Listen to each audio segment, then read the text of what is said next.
Hi, thanks for joining me. Before I get into today's video, I just wanted to say thank you to absolutely everyone who subscribed. Today is a 1 month birthday of mine since I made my YouTube channel, and today I also hit 150 subscribers.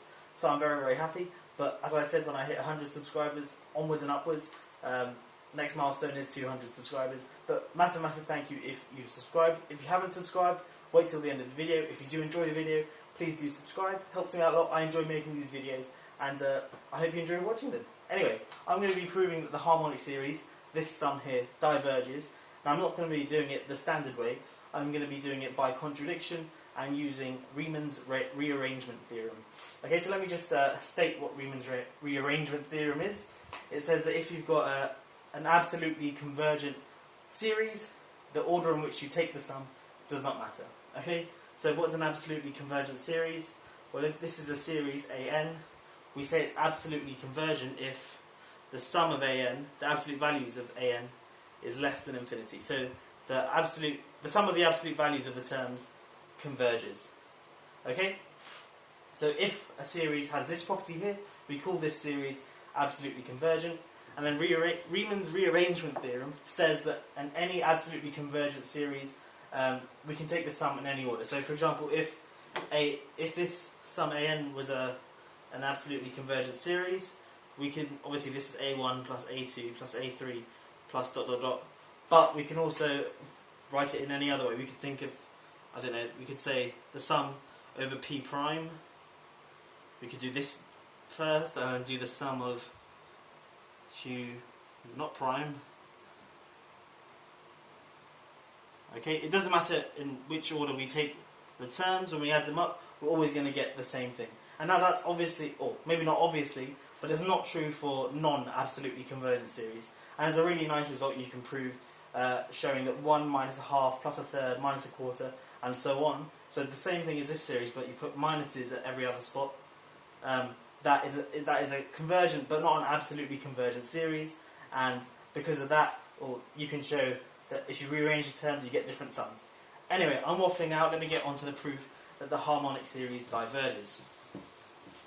Okay, so we're going to assume for contradiction that this thing converges, so S is some finite number. Well, because all these terms here are non-negative, then that means that S in fact is an absolutely convergent series. So by Riemann's rearrangement theorem, we can rearrange the terms and that won't affect the sum. So I'm going to call SE for S even to be the sum of the even terms. So that's a half plus a quarter plus a sixth plus so on. Okay, and again this is an absolutely convergent series because this one is. And SO for S odd to be the sum of the odd ones, the odd reciprocals. 1 over 5. Okay, cool. Now, first thing to note is this thing plus this thing equals this thing, because again, Riemann's rearrangement theorem means when I'm adding these two series up, it doesn't matter which order I add them up in, so I'm going to add them up by looking at 1 over 1 plus 1 over 2 plus 1 over 3 plus 1 over 4 plus 1 over 5 plus 1 over 6, which is exactly what I get there. So we have the S equals SO plus SE. Now we're going to look at what half S is. Well, if we just plug it into what we defined S to be, it's a half, 1 plus a half plus a third plus a quarter plus so on.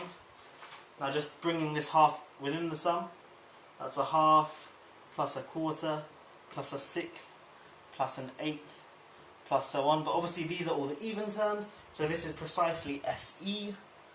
So we've shown that half S is equal to SE, but then plugging that into this formula here,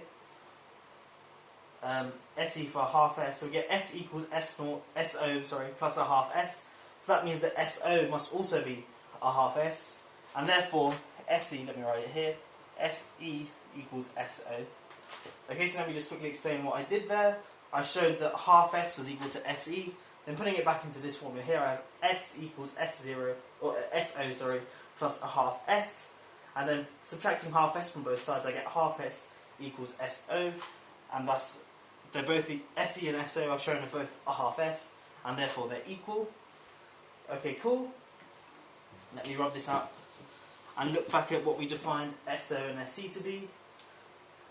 firstly, note that this term here, 1 over 1, is bigger than a half. So this thing here, I'm going to write sort of an arrow there to show that this term here is bigger than that term here. And a third is bigger than a quarter. And a fifth is bigger than a sixth. And in fact, every term here will be bigger than the corresponding term in SE. And therefore, we have that each term in S0 is bigger than SE.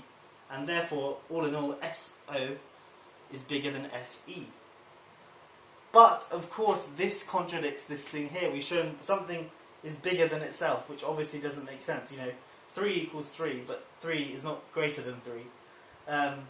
So there's our contradiction. And remember, our assumption at the start was that capital S converges, and thus our assumption is not true, and hence S diverges, and the harmonic series goes to infinity. I hope you've enjoyed this video, sort of a different proof that the harmonic series diverges. The standard one is either the comparison test, or perhaps using an integral to show that it grows like log x, and log x goes to infinity. But yeah, something just to keep in your toolkit. And I hope you've enjoyed this video. I'll see you in the next one. If you did enjoy this video, like and subscribe. See ya. Have a great day.